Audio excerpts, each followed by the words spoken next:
Hello, everyone, and welcome back. I'm Theodore. And I'm Isabel. We're so happy you've decided to spend a little time with us today. Whether you're relaxing at home, traveling to work, studying English, or simply taking a break, thank you for joining us. Today's conversation is about something that everyone searches for: hope. Not the kind that appears after winning the lottery or achieving a huge dream, but the quiet hope that hides inside ordinary days. That's interesting, because most people believe happiness only comes after something big happens. Exactly. We often tell ourselves, I'll be happy when I buy a new house, or I'll be happy when I get a better job. Or maybe I'll be happy when I finally speak English perfectly. I used to say that all the time. Really? Oh, yes. Every new goal became another reason to delay my happiness. I know that feeling. It's like chasing the horizon. Every time you move closer, it moves farther away. That's a beautiful way to describe it. Have you ever noticed that children don't think like that? Not at all. Give a child an empty cardboard box, and suddenly it's a castle, a spaceship, or even a pirate ship. Adults, on the other hand, often ignore simple joys because they're too busy worrying about tomorrow. Exactly. We become experts at planning our future, but beginners at enjoying today. Can I tell you about something that happened to me recently? Of course. Last Friday, I finished work feeling completely exhausted. My phone had been ringing all day, emails kept arriving, and everything seemed stressful. That sounds familiar. Instead of rushing home, I stopped at a small park. I sat on a wooden bench with a cup of tea. Did it help? More than I expected.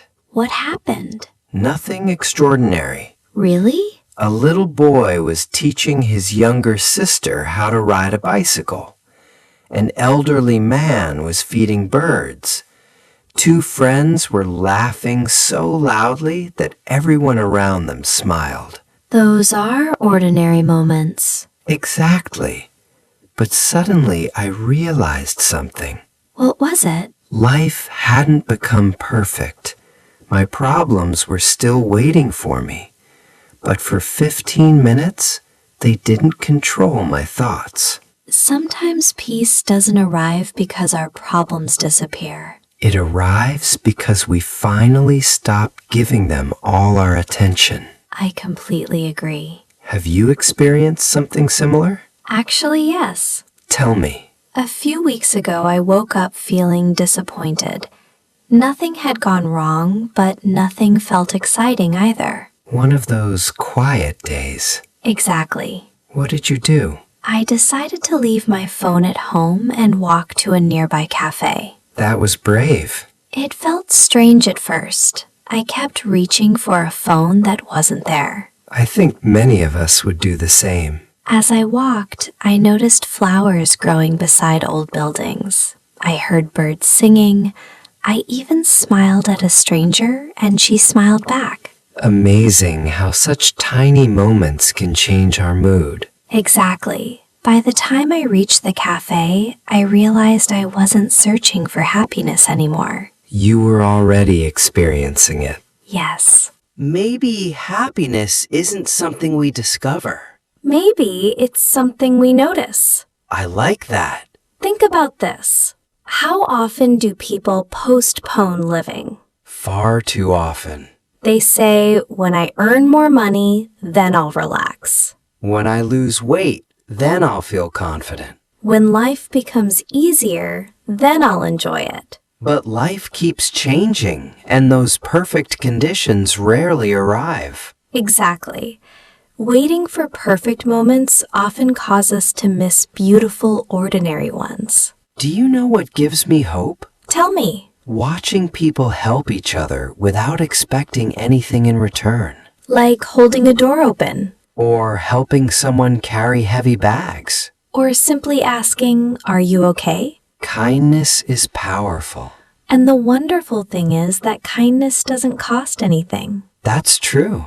I think the world feels brighter whenever people choose kindness over criticism. Maybe hope isn't hidden in extraordinary events. Maybe it's quietly waiting inside everyday life. I couldn't agree more. And that's only the beginning of today's conversation. Stay with us, because next we're going to talk about why our minds focus on problems, how to train ourselves to notice the good, and we'll share 5 advanced English words with real-life examples. Let's continue. We were talking about how hope often hides inside ordinary moments. And now let's explore something many people struggle with.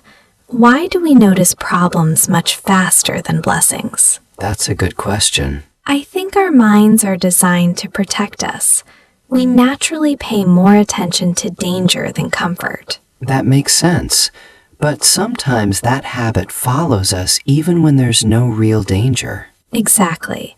We remember one negative comment, but forget 10 kind ones. Or one mistake at work makes us forget everything we accomplished that week. Yes, that's why we have to train ourselves to notice the good things too. How can we do that? By slowing down. Simple, but not always easy. Very true. I recently started writing down 3 good things that happened each evening. Really? What kind of things? Nothing dramatic. Like what? One evening I wrote, I had a peaceful cup of tea. Another day, a stranger thanked me for holding the door. Another day, I finished reading a chapter of a good book. Those sound like tiny moments. They are. But together, they create a happier life. Exactly. I do something similar. Tell me. Whenever life feels stressful, I go somewhere with trees. Nature really helps. It reminds me that everything changes. Storms pass, seasons change, flowers bloom again. If nature can recover after every winter, perhaps people can too. That's a beautiful thought. Hope doesn't mean pretending life is perfect. It means believing difficult seasons won't last forever. Exactly. Can I ask another question? Always. What advice would you give someone who feels completely stuck? I'd tell them not to solve their entire life today. Just take one step? Yes. Read one page. Take one walk. Call one friend. Learn one English lesson. Drink one glass of water. Do one kind thing. Small actions become big changes. I love that. Sometimes we wait for motivation before taking action, when actually action often creates motivation. Exactly. One small success encourages another. That's how confidence grows. Not overnight, little by little. Speaking of learning, should we share today's vocabulary? Absolutely. Word 1, resilient. A resilient person keeps moving forward after difficult experiences.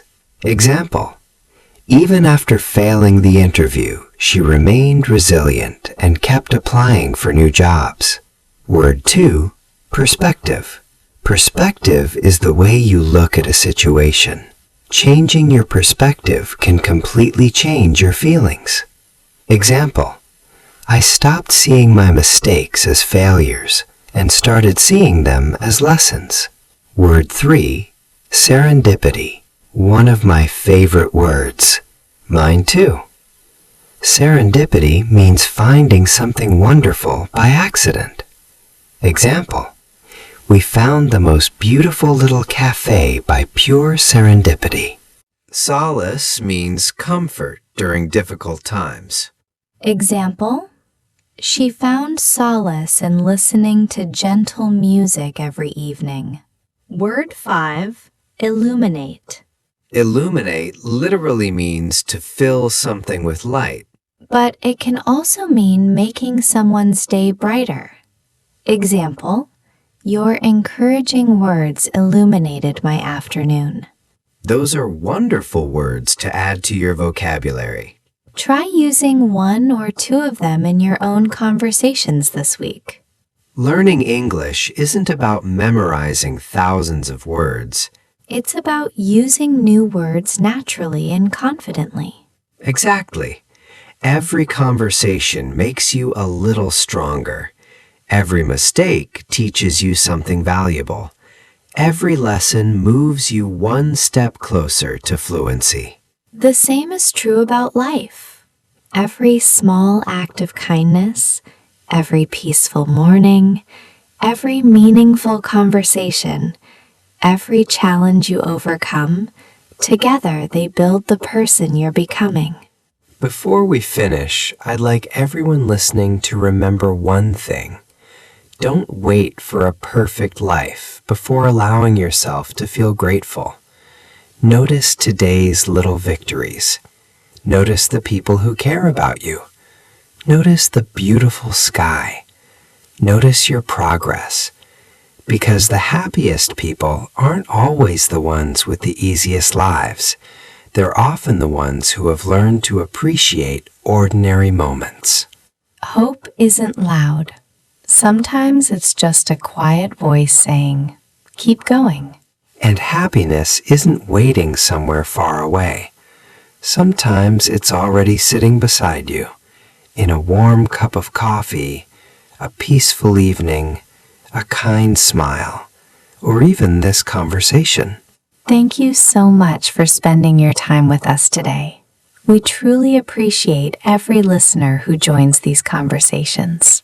Keep believing in yourself. Keep practicing your English. Keep choosing kindness. And most importantly, never stop noticing the small moments that make life beautiful. Take care, keep learning, and we'll see you again very soon. Goodbye. Goodbye.